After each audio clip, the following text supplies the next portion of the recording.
You will never look at a lifetime of devotion the same way again after hearing this story. My name is Eleanor Vance, and this is the story of the dangerous game I had to play to take back my life.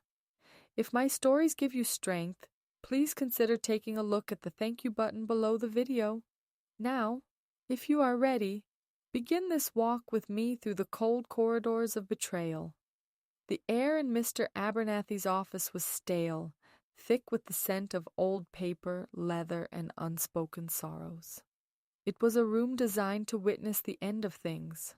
For me, sitting stiffly in a burgundy leather chair that felt colder than ice, it was witnessing the end of a 40-year-long lie I had called my life. Richard was dead. My husband of 4 decades, the man whose shirts I had ironed, whose dreams I had supported, whose empire I had helped build from the shadows, was gone. A sudden, massive heart attack, they had said. One moment he was closing a deal in his downtown office, the next he was a memory. But the man being dissected in the sterile, legal language of his last will and testament felt like a stranger. Mr. Abernathy, a man whose face seemed permanently etched with professional sympathy, cleared his throat. The rustle of the thick parchment was the only sound in the room, a sound that felt louder than a scream.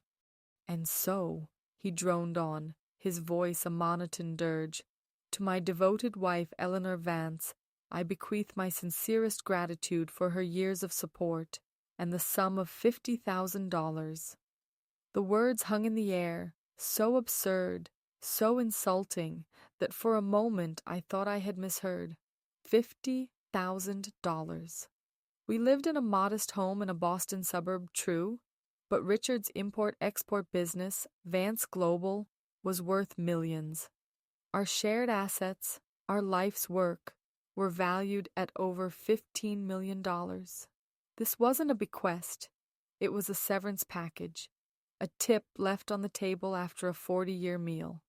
Before I could form a protest, before the shock could even curdle into rage, Abernathy continued, his eyes fixed on the document as if to avoid my gaze.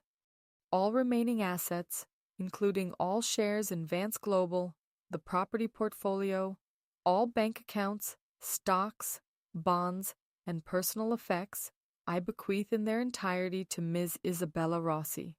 Isabella Rossi. The name was alien, a combination of syllables I had never heard, yet it now owned my entire life. My breath caught in my throat. I stared at Abernathy, searching his face for some sign of a mistake, a cruel joke, but there was only that placid, lawyerly mask. Who is Isabella Rossi? I managed to ask, my voice a dry whisper. Abernathy shifted uncomfortably in his chair. She is named in the will as Mr. Vance's business partner and beneficiary. It was then that a second name was spoken, a name that finally shattered the dam of my composure. Abernathy read from a different clause, one detailing the transfer of a specific trust fund, a fund I never knew existed, to be managed for the benefit of her children, Leo and Sophia Rossi. My mind went blank. Children. He had other children, a whole other life, a secret world built alongside mine, funded by my sacrifices, my frugality, my unwavering belief in us. The room began to spin. The mahogany desk, the shelves of leather-bound books, Abernathy's sympathetic face, it all blurred into a vortex of betrayal. I stood up, my legs trembling, my hands gripping the arms of the chair to steady myself. I couldn't breathe in that room for another second. It felt like a tomb, the tomb of the woman I used to be. I walked out of that office without another word, leaving the $50,000 and the ghost of my husband behind. As I stepped out into the cold Boston air, the city noise felt distant, muffled. My world had shrunk to the deafening sound of a single name, Isabella Rossi. The shock was a physical force, a blow to the chest that left me breathless. But underneath the shock, something else was stirring. A cold, quiet cinder of rage was beginning to glow in the ruins of my heart. They had taken my past, They had stolen my present, and they had tried to erase my future. They had no idea who they had just declared war on. That night, sleep was a stranger. I wandered through the quiet rooms of our house. My house, I corrected myself with a bitter taste, touching the objects that now felt like props in a play. The photographs on the mantelpiece were a gallery of lies. There was Richard and I on our wedding day in 1984. So young, so full of a future I believed was ours alone. There we were, celebrating the 10th anniversary of Vance Global, the company I had named, in the very living room where I hosted dinner parties for clients, playing the role of the supportive, unassuming wife while he took the credit. I had been his partner in every sense of the word, except, it seemed, on paper. I had met Richard when I was 24. He was a whirlwind of ambition and charisma, a man who dreamed of building an empire from a small desk in a rented office. I was a junior accountant, practical and meticulous. I saw the potential in him, but I also saw the gaps. I organized his chaos, managed his books in the early years, and invested my own small inheritance to keep the fledgling company afloat during its first winter. "We're a team, Ellie," he used to say, his arm around me, his eyes shining with that fire I had found so irresistible. "Everything I have is yours." For 40 years I believed him. I lived a life of careful frugality. I clipped coupons, drove a 10-year-old car, and vacationed in state parks. Every dollar saved was a dollar that could be reinvested into the business, into our future. Richard, on the other hand, had developed a taste for the finer things. His suits were custom-made, his watches were Swiss, and his business trips became more frequent and more opulent. "It's about image, Ellie," he'd explain patiently, as if to a child. "You have to spend money to make money. It's all for the company. It's all for us." I accepted it. I trusted him. I saw his success as our success. While he was flying first class to Zurich or Hong Kong, I was at home, making sure the mortgage was paid, preparing his favorite pot roast for his return. I was the bedrock, the unseen foundation upon which he built his gleaming tower. And all the while, somewhere else in this same city, Isabella Rossi and her children were living a life I had unknowingly funded. I imagined her in a lavish home in Beacon Hill, the kind with gas lamps and brick sidewalks decorated with art bought on a business trip to Paris. I imagined her children in private schools, their tuition paid from a corporate expense account. The thought was a physical poison, seeping into my veins, turning my grief into a cold, hard resolve. The next morning, fueled by coffee and a sleepless night of fury, I began my archaeology of a lie. I descended into the basement, to the dusty file cabinets where 40 years of our financial life were archived. Richard had always handled the main business accounts, but I had kept meticulous household records. Every receipt, every bank statement, every tax return. I was looking for a ghost, a financial footprint of Isabella Rossi. For hours, I sifted through mountains of paper. The sheer volume was a testament to the life we had built. Then, I found it. It wasn't a single dramatic discovery, but a slow, sickening trickle of anomalies. I started with the credit card statements from 10 years ago. Richard had a corporate American Express card, the one he used for his business expenses. I laid them out chronologically on the dining room table. A pattern began to emerge. There were monthly charges from a high-end grocer in Beacon Hill, a neighborhood we never frequented. There were payments to a prestigious private school, listed under a vague consulting fee. There were jewelry store purchases from trips where he'd told me he was in back-to-back meetings, always coded as corporate gifts.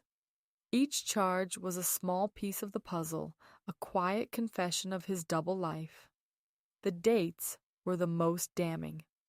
A $5,000 charge at a designer boutique in Milan on the same day he'd called me from his hotel, sounding exhausted, complaining about a deal that had fallen through. A recurring monthly payment to a luxury car lease company that didn't match the car I knew he drove. The deeper I dug, the more audacious the deceit became. I found statements for a separate bank account I never knew existed, opened with a subsidiary of Vance Global. Large sums were transferred from the main company accounts into this ghost account, labeled as supplier payments or logistics fees. From there, the money trail branched out, paying for a mortgage on a Beacon Hill townhouse, funding a trust, and making direct deposits into an account under the name Rossi. It was a financial web of breathtaking complexity and cruelty. He hadn't just had an affair, he had systematically siphoned off the wealth we had built together, draining our shared future to fund a secret one. He had made me his accomplice in my own financial ruin, my frugality a tool for his grand deception. The modest life I thought we were choosing for our future was actually funding their luxurious present. Every time I had said no to a new dress, every time I had suggested we save for a rainy day, I was inadvertently padding the pockets of his secret family. The rage that had been a glowing cinder was now a roaring inferno. This wasn't just about a broken heart. This was about theft on an epic scale. This was about 40 years of my life, my labor, my trust, being converted into cash and handed to a stranger. Mr. Abernathy had said Isabella Rossi was his business partner. It was becoming sickeningly clear what their business had been. Days bled into one another as I became an obsessive forensic accountant of my own life. The dining room table disappeared under a sea of spreadsheets and highlighted documents. I barely ate. I barely slept. I was a woman possessed by a single cold purpose: to understand the full scope of the financial architecture Richard had built to betray me. I started cross-referencing the ghost account's expenditures with the company's official books. It was a masterclass in fraud. He used paravan companies, shell corporations with innocuous names like Boston Maritime Logistics or Atlantic Trade Solutions, to issue fake invoices to Vance Global. The payments for these non-existent services would go to the ghost account. He had created an entire ecosystem of deceit. I found property records. The lavish townhouse in Beacon Hill, purchased 12 years ago, was in Isabella Rossi's name, but the down payment had been wired directly from one of the shell corporations. He had bought her a home with our money while telling me we needed to wait another year to renovate our own kitchen. The investigation took me online, into the public records databases and the darker corners of corporate registries. I discovered that Vance Global had a series of international subsidiaries in places like the Cayman Islands and Panama, classic havens for hiding money. These weren't just for tax efficiency, as he'd once claimed. They were the washing machines for the money he was stealing. Funds would be wired from Boston to the Caymans, then rerouted through Panama before finally landing in a Swiss bank account under a numbered corporation. An account I was certain Isabella Rossi now controlled. He had built a fortress of financial secrecy, designed to be impenetrable. But he had made one critical mistake. He had underestimated me. He saw me as the gentle, trusting Ellie who balanced his first checkbook, not as the meticulous, detail-oriented woman who could unravel his entire criminal enterprise from a single loose thread. The more I uncovered, the clearer the picture became. This wasn't just about funding a second family. The scale of the money laundering was too vast. Vance Global, the company I had helped name and nurture, was not just a successful import-export business. It was a front, a sophisticated mechanism for moving illicit money for other people. Richard wasn't just a cheat, he was a serious criminal, and he had made his secret family the beneficiaries of a criminal empire. As I pieced together the network of deceit, a new, chilling thought began to form. A man this careful, this meticulous in his corruption, wouldn't just leave a $15 million legitimate business to a secret lover. There had to be a catch. There had to be another layer to the betrayal, one I hadn't seen yet. What if the inheritance wasn't a gift at all? What if it was a trap? This thought became my new obsession. I started looking not just for assets, but for liabilities. I wasn't just tracking where the money went, I was trying to find out where the debt was hidden. It was a Saturday night, the city quiet outside my window when I found the key. It was in a box of old files from a company subsidiary I'd never heard of, Harborfront Ventures, LLC. Tucked inside a folder of otherwise boring incorporation documents was a separate, leather-bound ledger. It was written in Richard's own hand, not the neat corporate script of his business letters, but a rushed, almost frantic scrawl. It was his real set of books. My hands trembled as I opened it. This wasn't a record of profits and losses. It was a record of debts. Massive, high-interest loans not from banks, but from private lenders with menacing names. Names that sounded more like underworld figures than financiers. The loans were secured against the assets of Vance Global, the very assets he had left to Isabella. He had used the company, the real estate, the entire portfolio as collateral for millions of dollars in off-the-books debt. But that wasn't the worst of it. The ledger also detailed a labyrinthine scheme of tax evasion. For years, he had been declaring only a fraction of the company's real income, hiding the rest in the offshore accounts. The amount of unpaid federal and state taxes, including penalties and interest, was staggering. I calculated a rough figure. It was well over $10 million. And then, the final devastating piece of the puzzle. The ledger contained notes on pending lawsuits from former partners he had swindled, people who had been ruthlessly pushed out of deals. These weren't frivolous claims. Richard had documented his own fraud with a chilling arrogance, detailing how he had cheated them. The potential damages from these lawsuits alone could bankrupt the company. I leaned back in my chair, the ledger open on the table, and a slow, cold smile spread across my face. It wasn't a smile of happiness, but of terrible, vindicating clarity. The inheritance was a poisoned chalice. Richard hadn't left Isabella Rossi a fortune. He had left her a financial apocalypse. He had saddled her and her children with his criminal liabilities, making them the legal owners of his massive debts, his tax fraud, and his corporate sins. The moment they signed the papers to accept their inheritance, they would also be accepting the ticking time bomb that came with it. Richard, in his own selfish, monstrous way, had planned the perfect escape: death. He had left his mess for someone else to clean up, and he had chosen his secret family for the honor. He hadn't given them a gift. He had handed them a grenade with the pin already pulled. The initial rage I had felt was now replaced by something far colder and more powerful: purpose. I was no longer a victim mourning a betrayal. I was the executor of a different kind of will. Not Richard's, but Justice's. My path forward was suddenly crystal clear.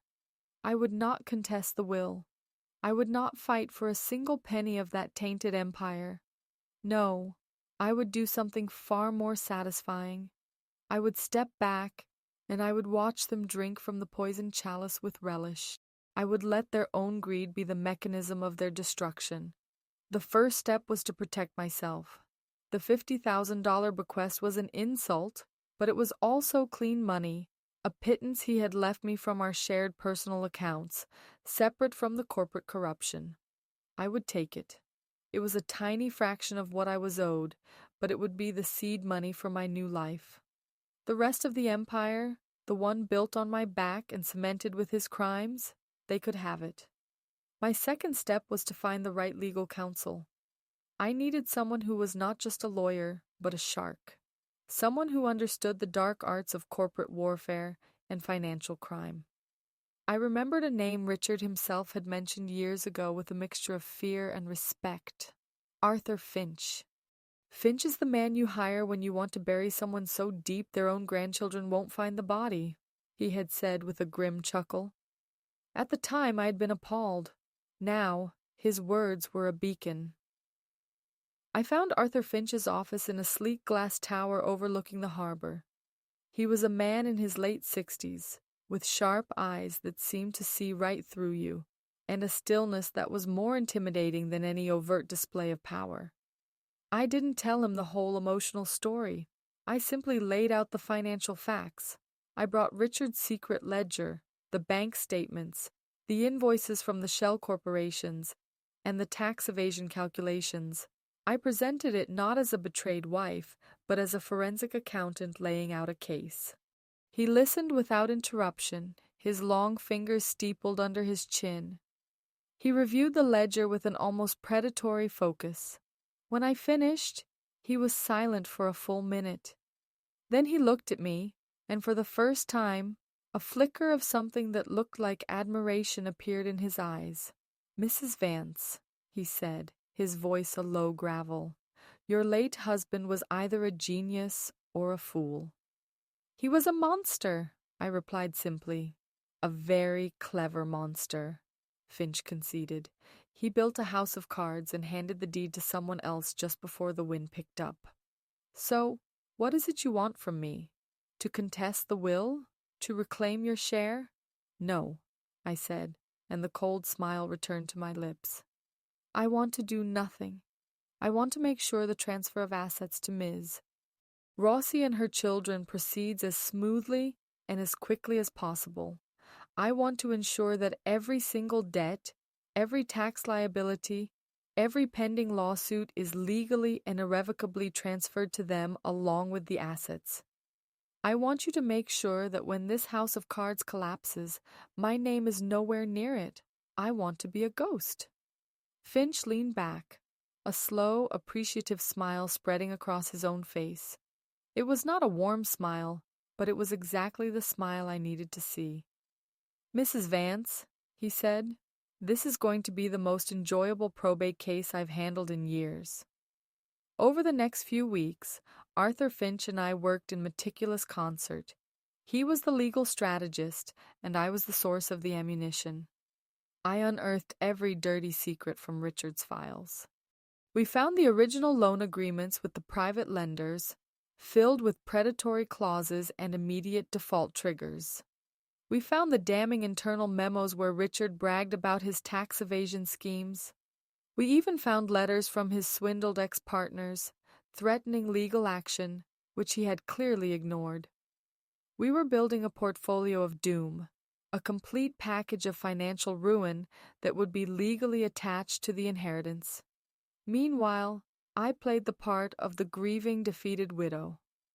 I moved my personal belongings out of the house we had shared, taking only what was truly mine: my mother's furniture, my books, my photographs.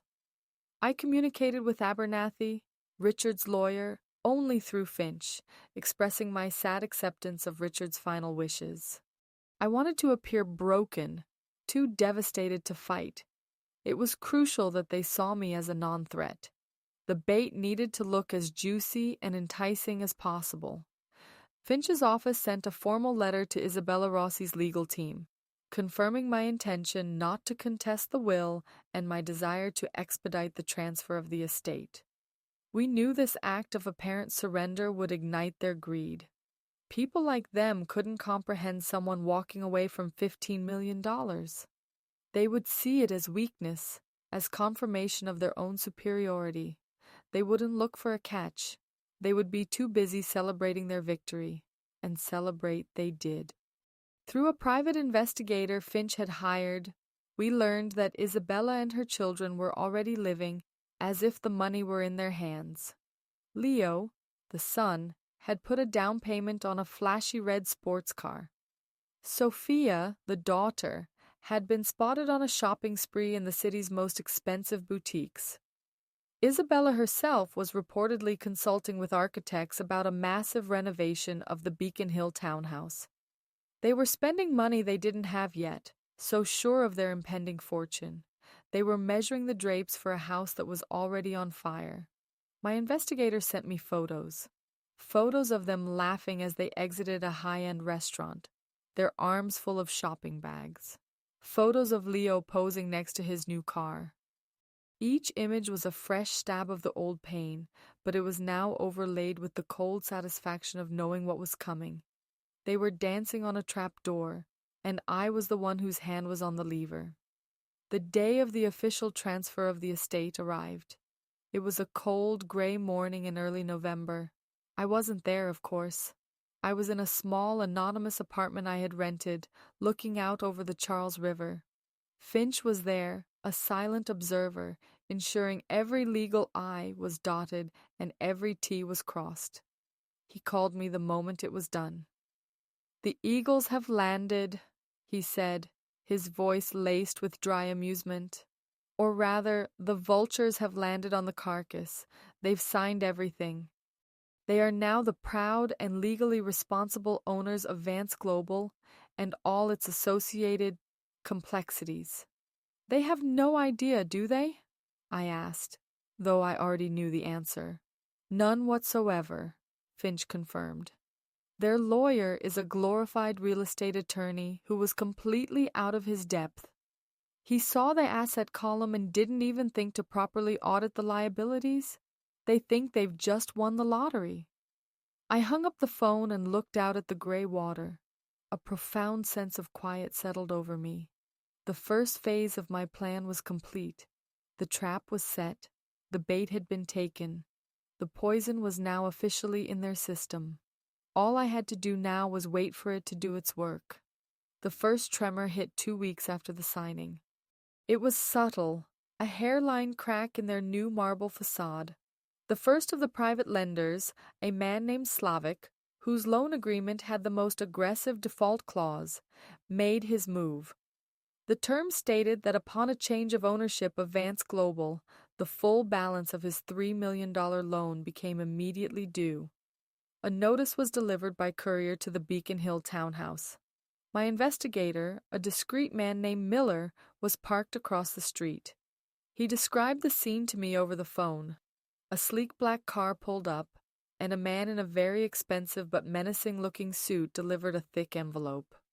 Isabella Rossi accepted it with an air of regal annoyance, as if being bothered by a common delivery boy. Miller watched through a telephoto lens as she opened it inside, her posture changing from arrogant to confused, and then to alarmed. She made a frantic phone call. The show had begun. The next day, a second lender followed suit, and then a third.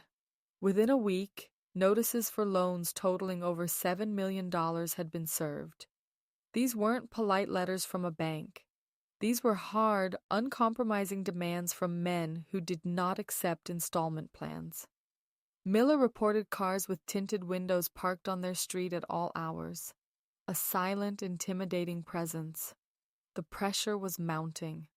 Isabella and her children, blinded by the $15 million number on the asset sheet, had assumed they could simply liquidate some stocks or use the company's cash flow to handle any minor debts. But they quickly discovered two things. First, the company's liquid cash had been almost entirely drained by Richard before his death, moved to those offshore accounts they couldn't immediately access. Second, the assets, the real estate, the company itself, were now legally encumbered by these loans. They couldn't sell anything without the lenders getting their cut first. Panic began to ripple through their lavish new lives. Leo's new sports car was repossessed in a very public and humiliating scene in the middle of the street. Sophia's credit cards were declined. The renovation on the townhouse was abruptly halted. They were asset-rich and cash-poor, trapped in a gilded cage with wolves circling outside. Then came the second, more devastating blow. Arthur Finch, with exquisite timing, anonymously tipped off a contact at the Internal Revenue Service. He didn't need to provide all the details. He just pointed them toward the right subsidiary, Harborfront Ventures LLC, and suggested they look into its tax filings for the last decade. The IRS moves slower than loan sharks, but with far more crushing force. An official audit was launched.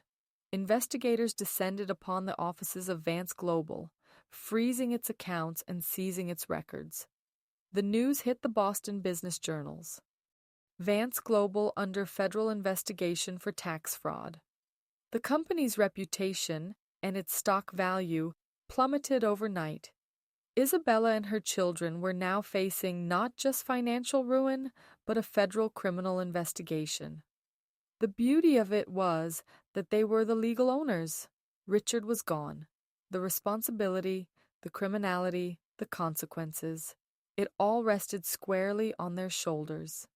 They had eagerly signed the papers that made them the inheritors of not just his wealth, but his crimes.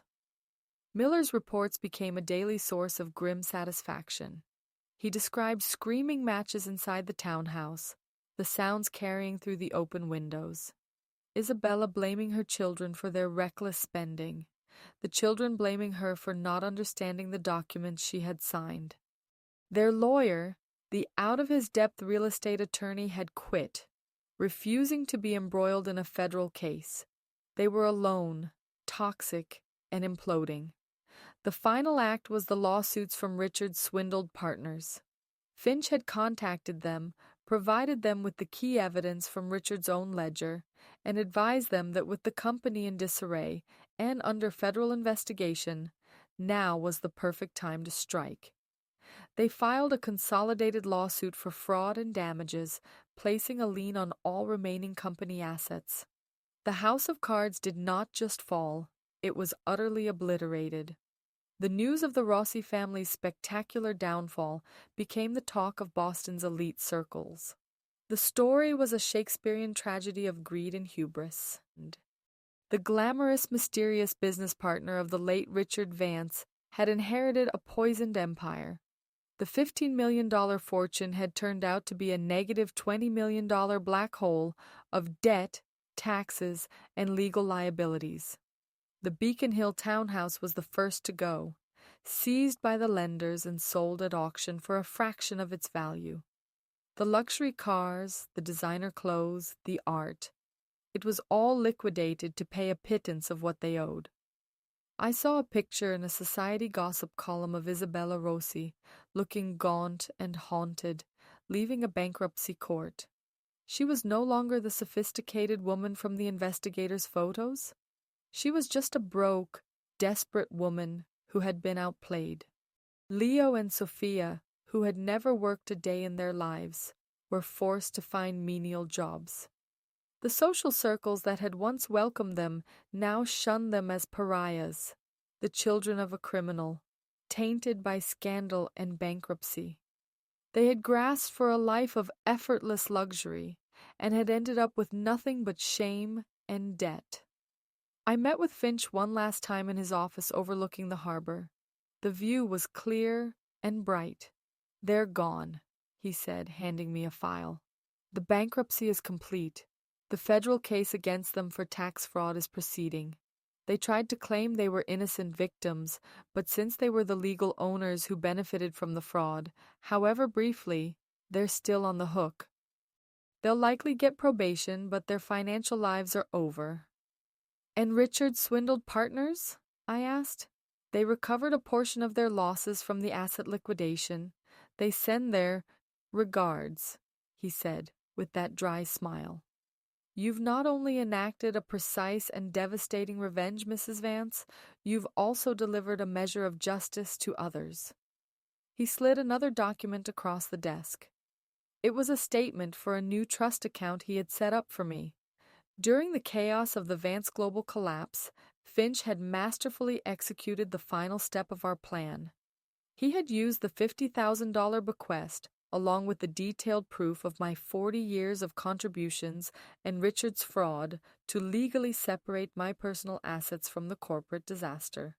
He argued successfully that these were funds I was entitled to before the company's criminal activities, funds that had been fraudulently denied to me. He reclaimed the value of my original inheritance, the money I had put into the company at its founding, and other assets that were legally and cleanly mine. It wasn't the $15 million of a corrupt empire, But it was more than enough. It was a clean slate. It was my freedom. A few months after the trial, I received a letter. It had been forwarded from my old address. The handwriting was an elegant, angry scrawl. It was from Isabella. It was not a letter of apology. It was a tirade, a venomous stream of accusations and curses. She called me a monster, a snake in the grass. She accused me of setting them up, of knowing all along that the inheritance was a trap. You destroyed our lives, she wrote in capital letters. Richard wanted us to have everything. He loved us. I read the letter, and I felt nothing. No anger, no pity, not even satisfaction. Just a profound, quiet emptiness where my life with Richard used to be. She still didn't understand. Richard hadn't loved her. He had used her. He had used her as the final receptacle for his lifetime of sins, a beautiful vessel into which he poured all his poison before disappearing into the night. I folded the letter and threw it into the fireplace. I watched the paper curl and blacken, the angry words turning to ash. It was the final funeral, the cremation of the last vestiges of my old life. Today, 2 years have passed. I live in a small, beautiful apartment by the sea, far from Boston. The $50,000 Richard left me was the only money of his I ever touched. My new life is funded by my own hard work, my own wise investments from long ago, and the clean, honest assets that Arthur Finch clawed back for me from the wreckage. I sold the modest house in the suburbs, the last link to that life of quiet sacrifice, and used the money to travel. I saw the vineyards of Tuscany, the museums of Paris, the sun-drenched coasts of Greece, all the places Richard had visited for business, but I was there for pleasure, for myself. Sometimes a news article about the Vance Global scandal will pop up online. The Rossi family faded into obscurity, another sad story of wealth lost and lives ruined. I never sought them out. Their fate was of their own making, a direct result of their insatiable greed. They had been offered a feast and had been so eager to gorge themselves that they never stopped to check if it was poisoned. I have learned that the best revenge is not a loud, fiery explosion, but a quiet, calculated implosion. I did not destroy them. I simply stepped aside and allowed their own character flaws to do the work for me. Richard had built a prison of debt and deceit, and Isabella and her children had walked into it willingly, their eyes wide with avarice, and locked the door from the inside.